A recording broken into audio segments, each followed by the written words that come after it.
friends. Welcome to the Field and Garden Podcast. I'm your host, Lisa Mason Ziegler, and thanks so much for joining me here today. So I am sharing today a recording from our Florist Buying Local chat that our good friend Ellen Frost, who is a good friend but also one of our instructors, is hosting over on Clubhouse. And the title of this talk was Recognizing and Saying No When It's Not a Good Fit. And what she is really talking about is it's about discussing demand, discussing how to say no to a customer, whether for a whole lot of different reasons, whether they don't get that you can only get local product, and that has some limiting but also some liberating options, right? And there are so many different reasons to say no. And if you have, as they're experiencing right now, they have far more demand than they can meet. And this is Ellen's way of just really sharing how to become more comfortable talking to customers about this. Because you know what I think sometimes happens, the way that we handle saying to somebody, oh, I'm so sorry, this is how we do it, and that we can't do what you're asking. Sometimes it turns people, y'all. It turns them into like, oh, well, I never thought about that, or it can turn them into perhaps a future customer. So let's take a listen to Ellen, who, along with her co-host, Jessie Graven, who is one of our team members and is a facilitator on these conversations. Let's listen in on their Clubhouse conversation. Welcome. I am Ellen Frost. I'm the owner of Local Color Flowers here in Baltimore, and we are a floral design studio that sources all of our flowers locally. I am also a course creator and teacher for the Gardener's Workshop, and I teach a course called Growing Your Business with Local Flower Sourcing. It's a really fun class, and it's great for folks that are interested in sourcing more of their stuff locally. If you're interested in finding out more about the work we do here in Baltimore, you can follow us at Local Color Flowers on Instagram, or you can also, if you're interested in learning more about local sourcing, you can check out Florist Buying Local Flowers on Instagram or Florist Buying Local on Facebook. Okay, so this conversation is going to be recorded, and Jessie can tell you a little bit more about that and how to comment, ask questions. I know we're going to talk about saying no and things that are a good and bad fit for your business today. So if you have questions or comments, feel free to jump in. All right. Thanks, Ellen. I'm Jessie from the Gardener's Workshop, and I'm here to help Ellen out with the chat room today. And I wanted to let people know a few different things. There's a couple of different ways that we like to take questions, and Ellen loves to have your involvement and your feedback in the conversation. One of the things you can do is click the little hand button at the bottom there, and that lets Ellen know that you would like to come to the stage and ask your question. And so that is an option. And you can also, alternatively, if you like, send me a text message here in the app, and I can ask the question to Ellen on your behalf. And you can do that by tapping the little button that looks like a paper airplane. That icon takes you to the back channel feature here, and you can find my image and send me a text, and then I will, like I said, ask it on your behalf. We are recording, as Ellen mentioned, so that we can create a podcast that gets set up eventually on the Gardener's Workshop blog. So in case you missed all or part of the conversation, you will be able to find it there, usually within a week. But so one last thing, if you would like to be notified the next time that Ellen schedules a chat, you can go to the top there where it says Florist Buying Local with the little green house, and that, if you click the greenhouse, that will take you to the page where you can join her club here on Clubhouse. And so then when new chats are scheduled, you'll get a notification in the app, and you will have the option to add that to your schedule, your calendar, if you like. So I think that's all for now. I'm looking forward to this discussion. So thanks everyone for being here. Oh, one last thing. If you, in case you weren't here just a minute ago, if you want to invite other people you know on Clubhouse to this conversation at any time, you can hit that plus symbol and select some of your friends to invite to the chat. All right. Thanks everyone. Back to you, Ellen. All right, thanks everyone. I want to say, if I'm being for real, this is going to be real talk with Ellen for a minute. We, for those of you who are unfamiliar with our business model, we do source all of our flowers locally, and generally we say we source from within 100 miles of Baltimore. And 90% of the time, that's no problem. Actually, it's probably, most of the time we're sourcing from within about 30 miles of Baltimore.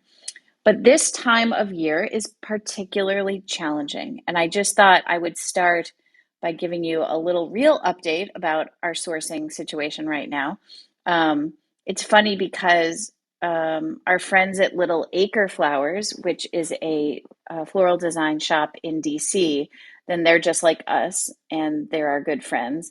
And I saw them post on Instagram yesterday saying, we're finalizing our buying for next week for Thanksgiving.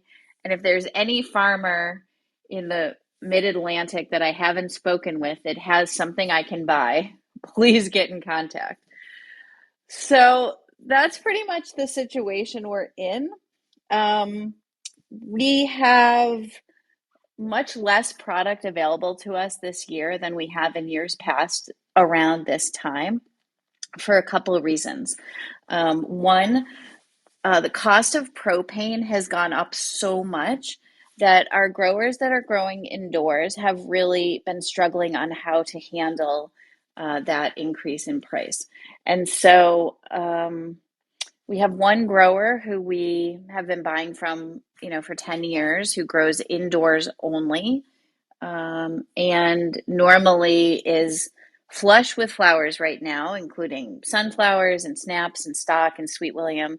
And he hasn't had anything for a couple weeks. And then yesterday he told me that he's trying something new, which is basically not turning the heat on, or having the heat really low so that the greenhouse stays only at 45 degrees.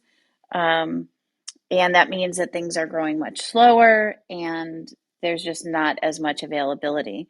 And so for us, that was really a blow, if I'm just being really honest. That was a blow because that is a grower that we have come to depend on this time of year. And for sure, he'll have stuff in December and January and onward. It's just that this time of year is really tricky.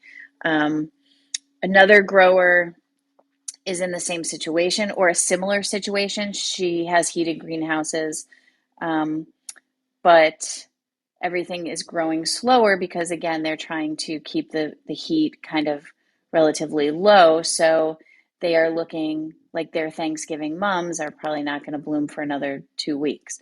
So they just have like a lot less available, again, which is tricky for us because that is a grower that we depend on for stuff this time of year. Finally, we have one of our tulip growers, and this is a tulip grower in New Jersey. So they're actually one of our backup growers. They're outside of the 100 miles. They're probably about 175 miles away.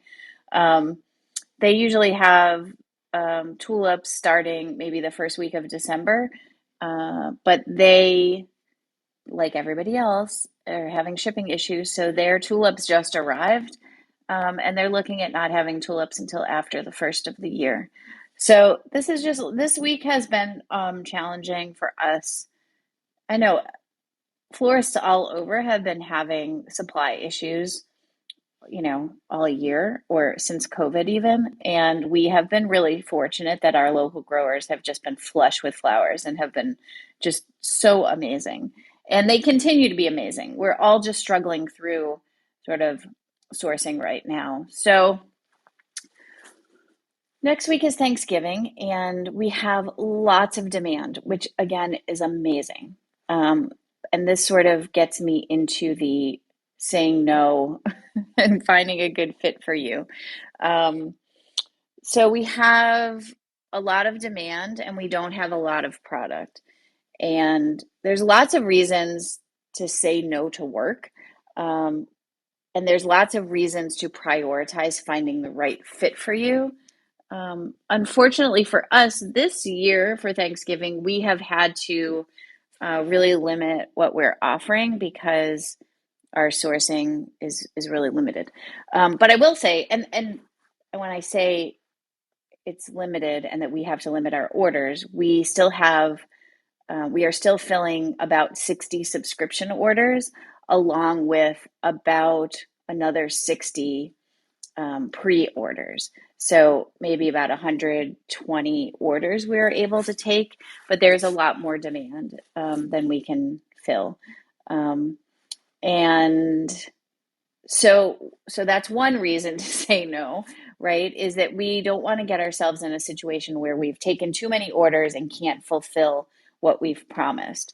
So we're always cautious to under promise and over perform. So if we do end up with more flowers next week and we, are able to, fill more orders, we'll put a last minute call out or an email out to our constituents and say, we have more flowers available. If you want to pick up, you can. But for us, it's always better to limit the number of orders that we're taking rather than overpromise and not be able to fulfill stuff. Okay, so that's sort of like the real what's happening on the ground today in Baltimore. And that does lead into sort of how to figure out what's a good fit for you in taking work.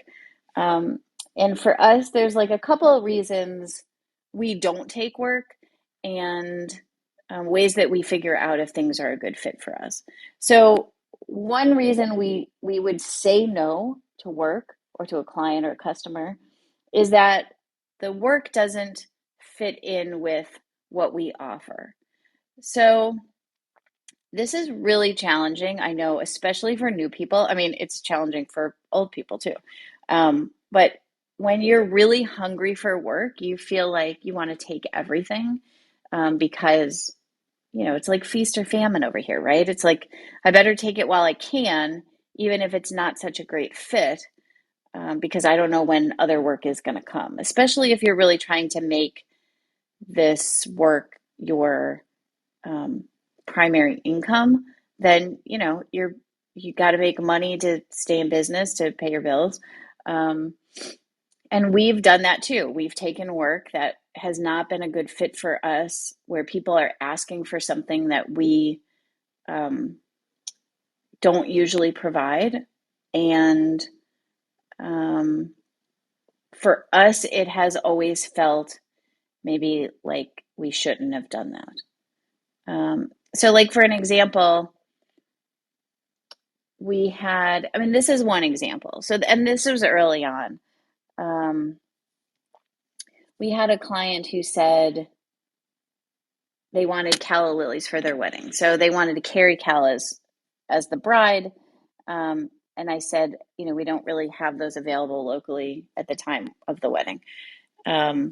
And they said, well, everything else can be local. I don't care what any of the centerpieces or the bridesmaids carry, but my mother and my grandmother both carried callas, and I really want to work with you, and I really want to carry callas. And so we went ahead, and again, this was early on, we went ahead and ordered callas from the wholesaler. The challenge for us in doing that are a couple things. One is that because this was a flower that we didn't use very much, or at that point had not really used at all, we didn't really know how it worked. Like, I didn't really even know what I was ordering. So when the callas came, they were like giant callas, not mini callas. And I was like, okay, well, is this really what they want to carry? Like these gigantic calla lilies? I didn't know enough. I was unfamiliar with the product because it wasn't a local product that we use a lot. And we really pride ourselves. And if you've taken my class, or if you're going to take the class, we talk a lot about becoming an expert in your field.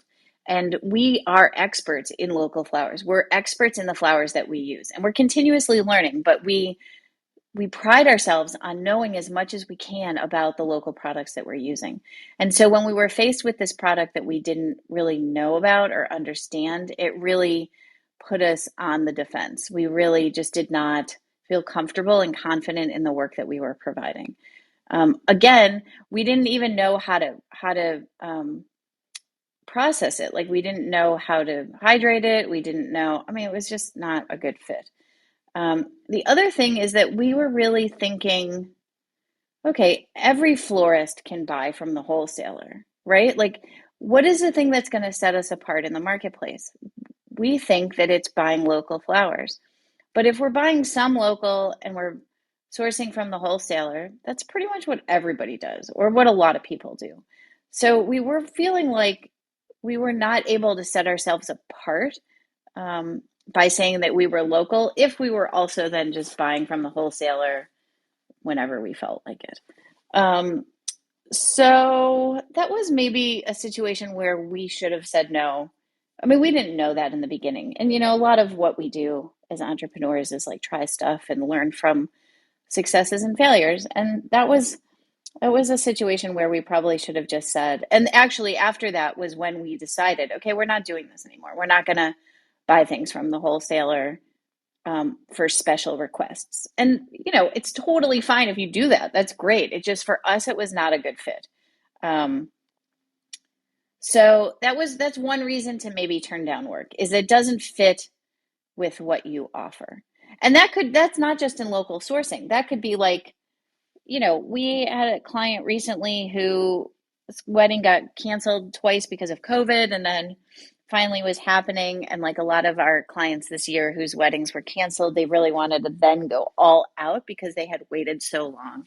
And so at the last minute, we had this client who wanted these hanging installations over the dance floor. And we just knew that was not something that we could pull off with our small team and with our with like the equipment we had and our like expertise. Like, we're not experts at renting lifts and being on scaffolding to hang these giant installations. And the client really wanted them. I mean, they just like really pushed and pushed for them. But we knew that was not something we generally would offer. And even though the client really wanted them, we had to just firmly say no. And I think they were disappointed, and probably disappointed in the moment. I think during the wedding, they were like, didn't care, and, seemed happy with all of the stuff we gave them. But again, I don't want to put myself or my team in a situation where we're doing something that we're uncomfortable with, or that we're not good at, or we can't really perform the way we want to perform. And that's not to say don't ever try anything new. It's just figuring out, right? All of this is about figuring out what's a good fit for you. So another reason we turn down work, or we say no to work, is because it doesn't fit with our lifestyle. And again, this is something that it took us a long time to figure out, or a long time to be comfortable saying no, because it's not easy saying no, right? As florists, I think a lot of us are people pleasers at heart. We are servants to our customers. We want to serve them. We want them to be happy. We want their wedding day to be awesome.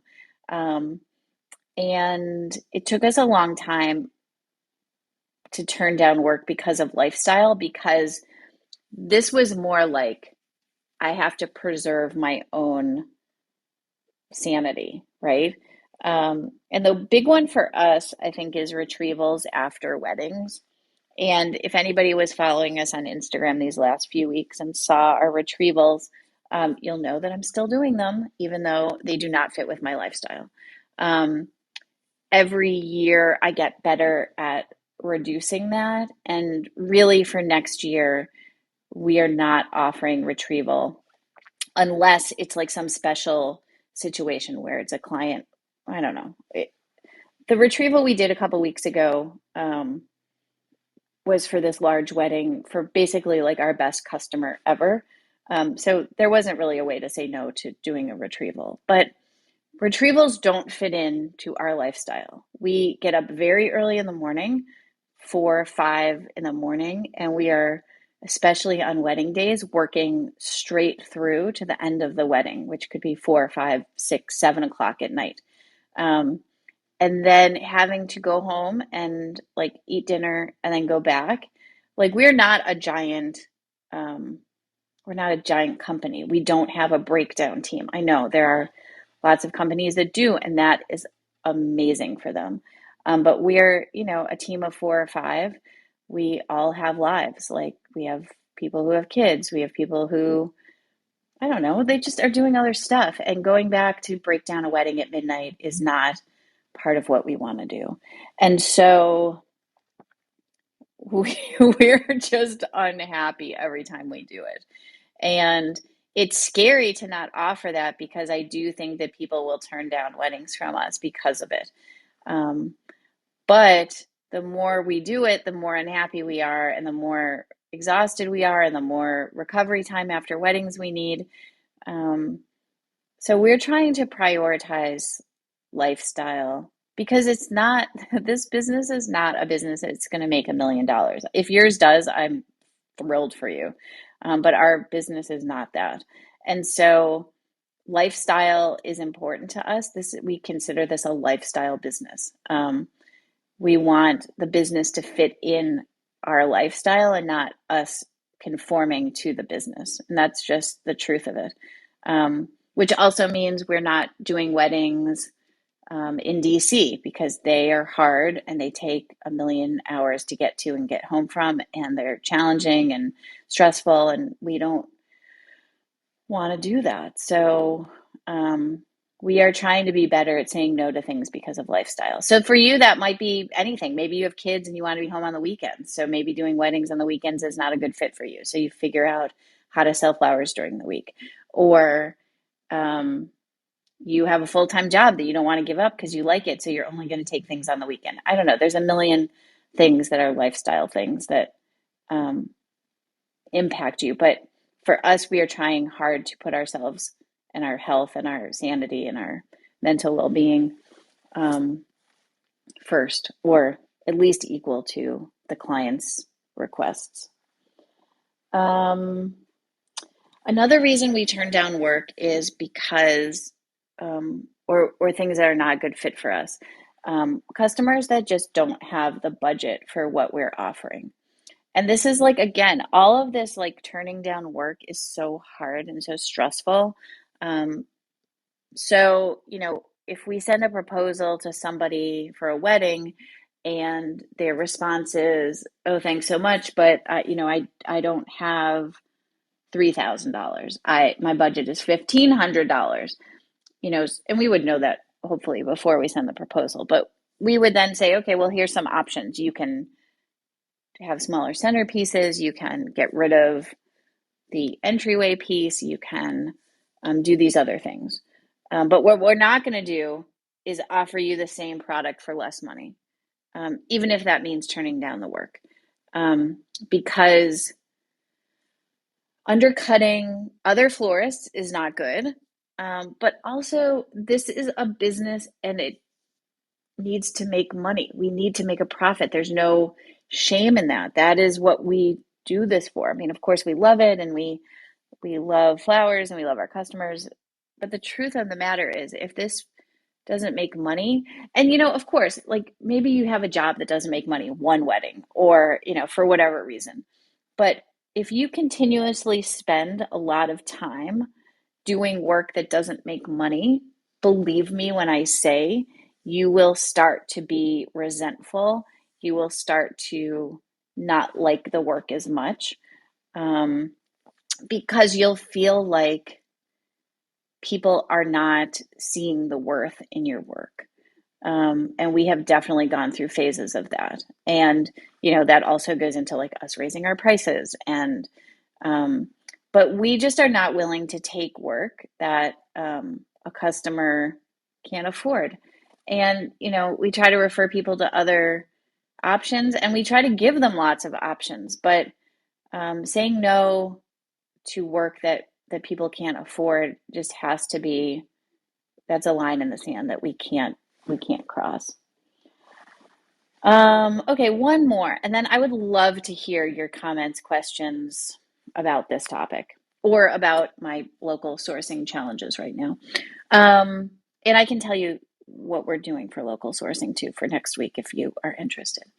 But the last reason things are not a good fit are just that they're not a good fit. Like, don't you sometimes have a feeling about a job or a customer or a situation where it's just that it's a feeling? Like, you're like, I don't know about this person, situation, venue. Like, you just have a feeling. And it's okay to say no to things because it doesn't feel right. And I don't know how else to describe that. Like, it could be, the client just doesn't seem like they're on the same page with you, or a venue, the way they work is not like the same way you work. Like, maybe they're always last minute or late, or, I don't know. There's lots of things. Whatever the feeling is for you, where you're just like, you know what, I just don't have a good feeling about this situation. For us, I feel like every time we've ignored that feeling, we've been in trouble. So we try hard to keep, to be really in tune with how that feels, and to say no to work that doesn't feel right. So you're probably thinking like, wow, that's like a lot of situations where you turn down work. How do you ever get work? We have to trust, and I learned this early on, and it's very hard and it's very stressful, but we have to trust that there are people out there that want what we're offering in the way that we offer it. So people that want to buy local flowers, people that will book us for a wedding using local flowers, people who will book us for relations, people who will search us out in the location that we want to work, like in Baltimore, um, people that have the budget that we need them to have, and people that just are a good fit, where you meet with them and you're like, oh, this is a great fit. I like you. I like talking to you. I like hearing about your wedding. I want to work with you. And it's not just for weddings. I'm using weddings as an example because they're a bigger issue. But this goes for anything. This goes for, should I be at this farmer's market? Should I offer something at the farmer's market that I don't really offer, but somebody's asking for it, but you know that it's going to be like a challenge to transport it, or you don't think you're going to sell very much of it, or, there's like lots of things. I'm using weddings as an example, but it can really go for all of the things that we do in our work. So I'll leave it there and take any questions or comments, but I'll just finally say that trusting in your process and finding the things that are a good fit for you is really the only way forward. I mean, you are just going to burn out if you take work that is a bad fit and that you think I probably should have said no to. All right, let's hear from you. Let me hear your questions, your comments. I could talk more about Thanksgiving flowers if you want, but what do you got for me? All right, Ellen. I did have a couple of follow-up questions for you over on the back channel. One of them was related to the retrievals. Someone had asked what you do about vessels and that kind of thing. Are you only selling them, or do you rent them, and how does that work? Yeah, great question. So, right, that's the issue with retrievals, right? Is that at the end of the night, you people have to get rid of the stuff that's there. So we give people two options. You can buy the stuff directly from us, and in some cases that's fine. Like if it's just some centerpieces, that's usually not a big deal. If there's more involved, like if there's pedestals or there's ceremony arrangements or there's big things, people may not want to pay to buy those things. So we give people the option of them packing the stuff up at the end of the night, maybe a friend or a family member or a planner, somebody that can help them pack the stuff up. And then they can return them to us within 7 days of the wedding date with no additional cost. So the cost of the retrieval might be $300, $400, $500. You can just pack it up yourself and bring it back to us within 7 days by appointment. And so for us, we feel like we're giving people, it's not like we're giving people no options. You can either buy it, which costs money, or you can basically retrieve it yourself and bring it back to us, which doesn't cost money, but it costs time and hassle. So those are the two options we give. And those are not going to be options that anybody, maybe some people are not going to be able to do those, but at least I feel like we are giving options. Great. Okay. Thank you. And I think I had, let's see. Let me look and see if there maybe would have been one other question here. Okay, so this one's not directly related to saying no, but it is a question that came across on back channel from Emily. She says, "I'm exploring my why for my business, and what is coming up as my deepest why is connection. I've noted how you make community so key in your business. Is this tied to a desire for connection for you too? And is that primarily how your business feeds you?" Emily, that's such a great question. Thank you for asking it. Okay, so let me give you kind of the not so long answer. I think it is, I mean, as you've probably heard me talk before, finding your why is critical. It is the thing that makes it, okay to do things that seem crazy. Like it's okay for me to drive 2 hours to get a couple buckets of Lysianthus for a wedding, because I'm committed to sourcing locally. And because I am committed to that and I care about the environment and I care about our growers, it makes sense for me to do that. So finding your why for everybody listening is super important. And Emily, I'm glad that you brought that up. And so it's also great that you are learning about yourself and about your business, that connection is an important, or maybe the most important part of the business for you. So for me, right, community, our flower community is one of the most important whys in the things that we do.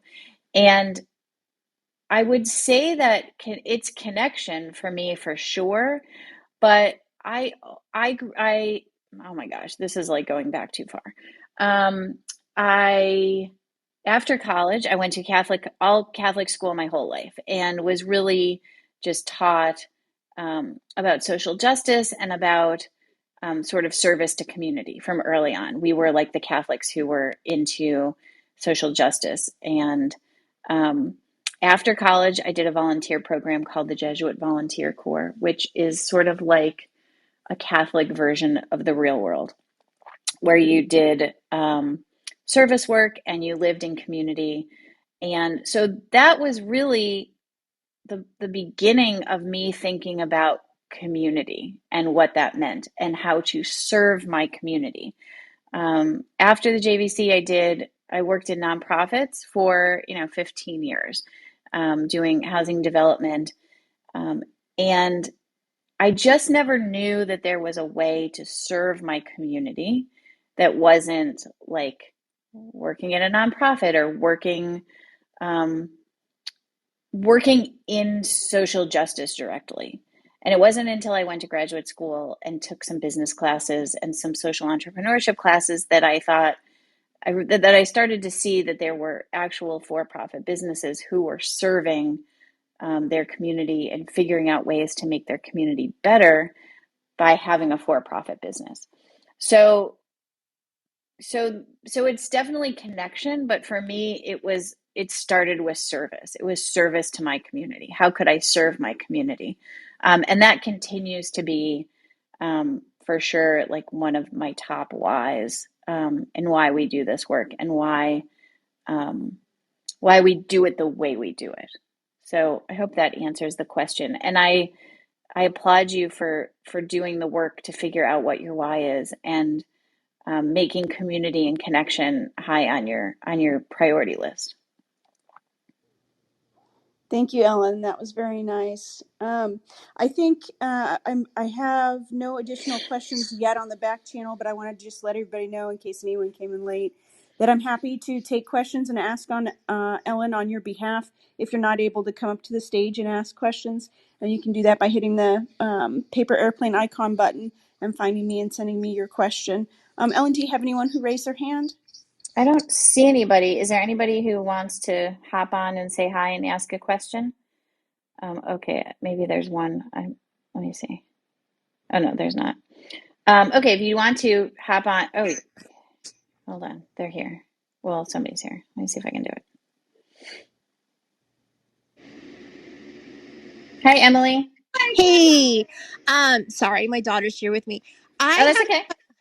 I have a question about vessels and such. So, this I'm a farmer florist starting out, and so obviously the local component and the sustainability and is so huge, and so buying hard goods that are like $2 a vessel, and I assume are made overseas under horrible labor conditions really bothers me.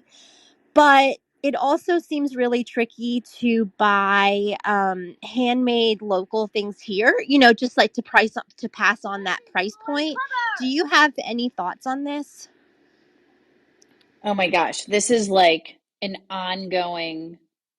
This is ongoing for us. Hard goods are really, really challenging and stressful because for a company who, like us and like you, who cares about sourcing things locally, hard goods can be really, really tricky. So, here's what I can tell you that we do. Um, we have a couple sets of handmade ceramic vases that we use for weddings, and those we rent out. So we would not sell those to people. And we have some footed, like pedestal kind of ones. And then we have just some like pot style ones. And those we rent. And because we've used them multiple times, we have gotten back sort of the money for them because they were like super expensive, like $50 a pop or something.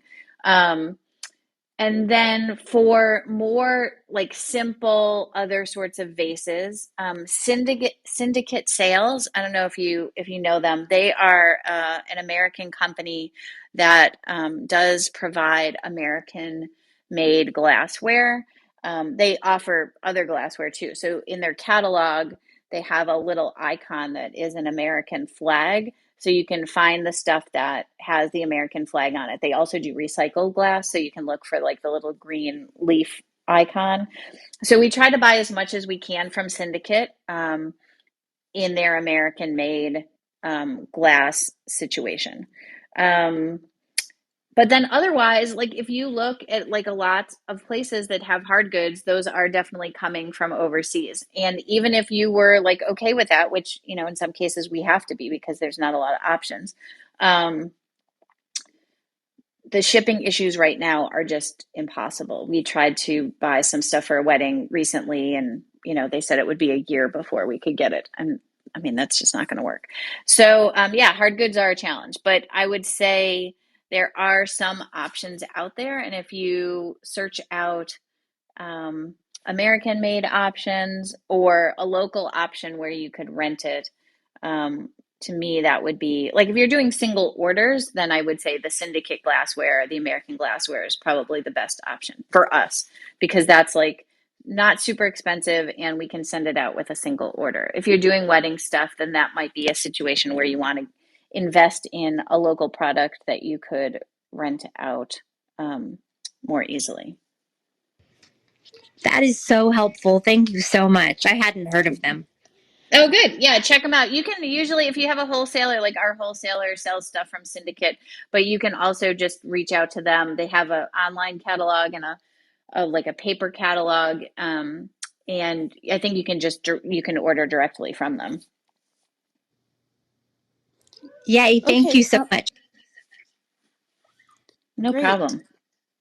So I wanted to just mention too that someone on the back channel had said that for this would work, I imagine, mostly for weddings, but that they had started thrifting in order to gather what they're calling curated collections of items that are, in a similar category like milk glass or something like that, and then offering that for rent. Yep, that's a perfect. I mean, we do that too. Thank you for bringing that up and sharing that. We do have, right, like a milk glass collection. We have like a brassware collection.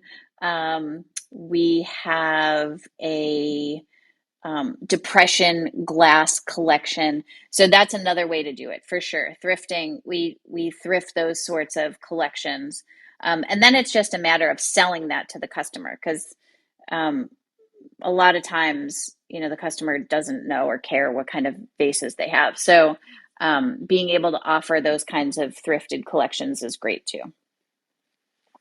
So I had a different question on the back channel, if you're ready for that. Yeah. So this is from Marla, and she's wondering how detailed your estimates are. She has a bride that she feels like is maybe trying to micromanage every detail of the flowers, and she's starting to get that little voice in her head that maybe this is not her bride. Okay, She's Marla, that is a loud voice, loud and clear. I'm telling you, it's not a small voice, it's a loud voice. Maybe it's not a good fit. Um, so she's wondering how you would tactfully decline at this point, since she's already, been in communication directly with the bride and that sort of thing. okay, that's a good question. And one thing I would say, just generally, before I say maybe how I would handle that, is that just because we're doing as florists, farmer florists, just because we're doing a consultation with you for a wedding, doesn't mean that you get to reject us, but we don't get to reject you. I mean, rejection's like, harsher word, but it's a meeting and it's a information gathering situation for both of us to see if it's a good fit. It's not just for the client to get to say you're not a good fit for me, but it's also a situation for us to say you're not a good fit for us.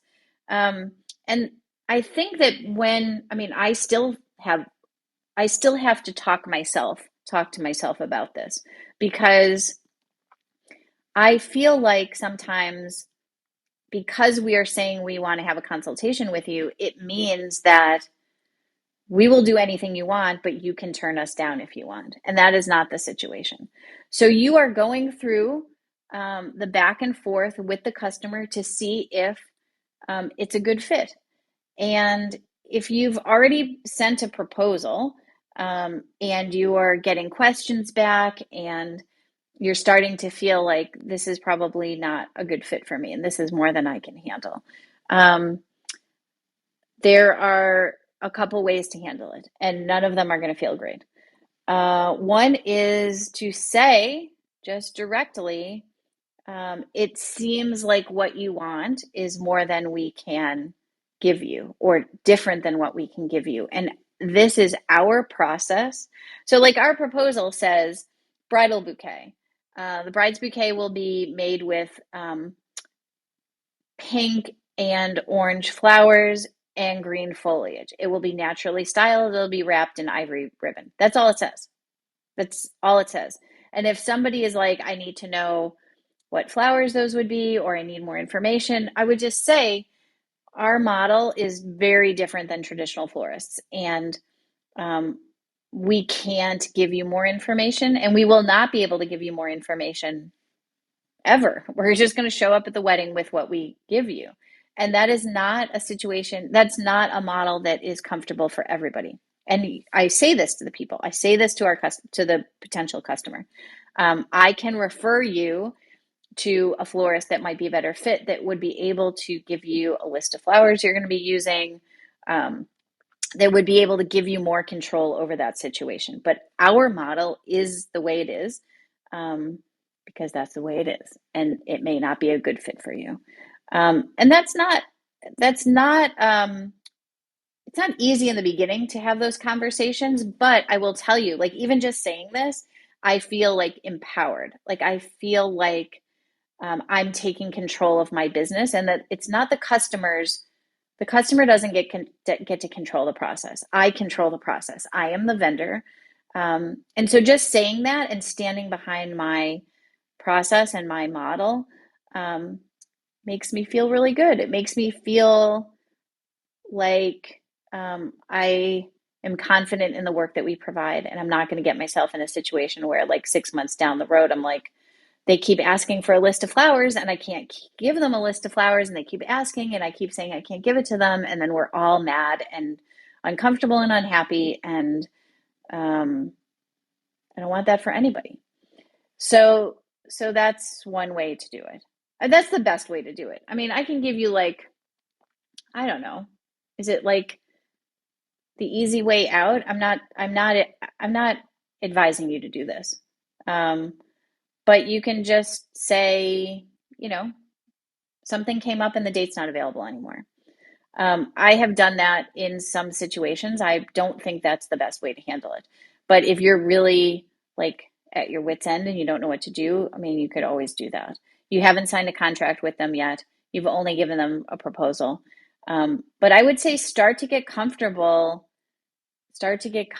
saying like what you're requesting is totally reasonable, but it's not something that we can provide. And whether that's customer service or a certain type of flower or whatever. The more you get comfortable with it, the more you will be saying no to work that isn't a good fit and making room for work that is a good fit. I hope that helps. Yeah, and I just wanted to highlight one of the things that you mentioned earlier about, giving people options in this scenario.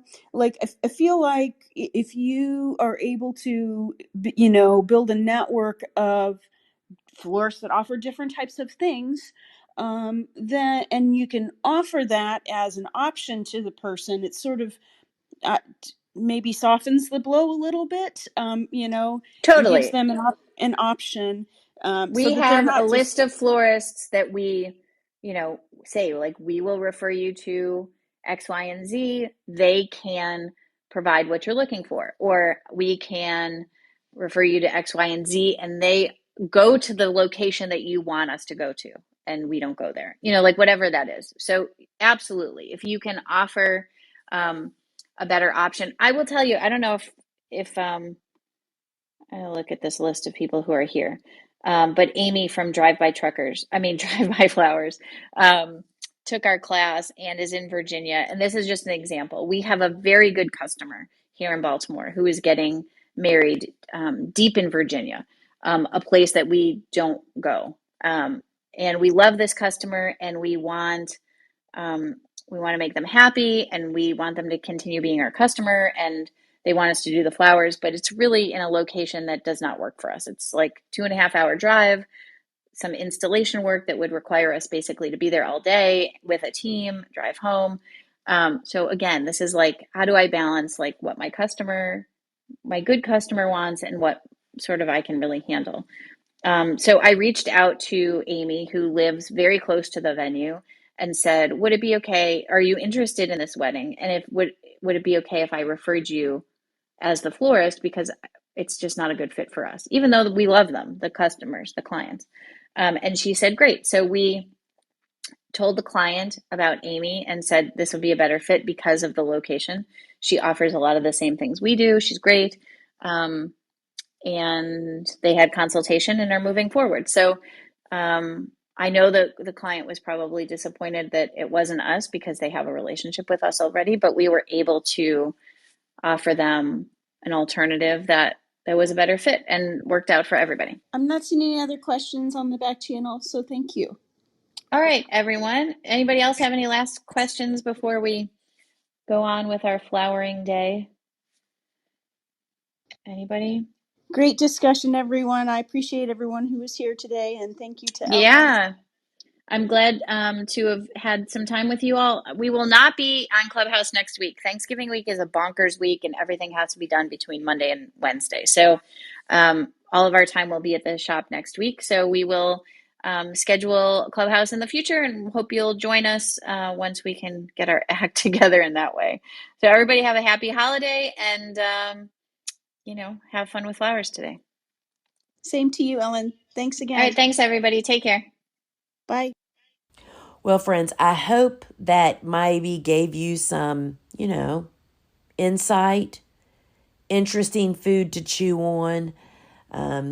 And I really encourage you, and I will put below in the show notes the links to the Florist Buying Local social media platforms, because Ellen really does a great job of showing kind of what's going on for them, as well as her business, Local Color Flowers. So I'll put all those links below. And friends, as always, we love it when you share our podcast and share it with your friends and write reviews. It just helps us so very much. So friends, thegardenersworkshop.com, and I'll also put the link to Ellen's course, where I think enrollment is typically in November and the school runs in January and into February. So check those out. Get on our wait list, because she sends out some great resources to those folks that are on her special list. And friends, until we meet again, ciao.